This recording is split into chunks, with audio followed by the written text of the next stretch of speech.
Welcome to our channel. Today we how to factory reset Samsung Galaxy step by step clearly.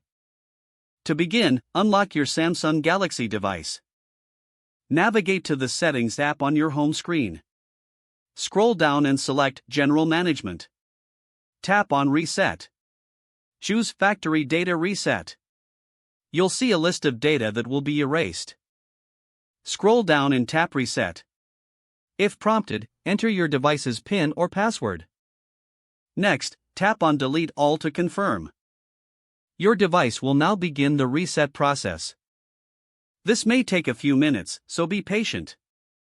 Once completed, your phone will restart automatically. You will then see the welcome screen.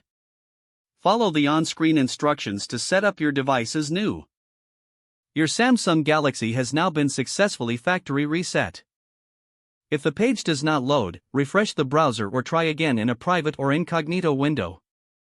Make sure you are using the correct email address, then retype it carefully to avoid small typos. If your password is not accepted, use the reset option and create a new strong password you can remember. Check your spam folder for verification or security emails, then complete any requested confirmation steps. Enable two-factor authentication if available to improve account security and reduce unauthorized access risk. After signing in, review your profile details so your contact information and settings are accurate and current. If you see an error message, note it down and try again after restarting your device and internet connection. Log out when you finish, especially on shared devices, to keep your account and payment information secure. If the page does not load, refresh the browser or try again in a private or incognito window. Make sure you are using the correct email address, then retype it carefully to avoid small typos. If your password is not accepted, use the reset option and create a new strong password you can remember.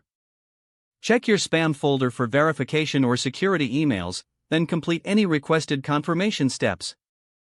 Enable two-factor authentication if available to improve account security and reduce unauthorized access risk. After signing in, review your profile details so your contact information and settings are accurate and current. If you see an error message, note it down and try again after restarting your device and internet connection. Log out when you finish, especially on shared devices, to keep your account and payment information secure. If the page does not load, refresh the browser or try again in a private or incognito window. Don't forget to like this video and subscribe to our channel for more step-by-step tech guides.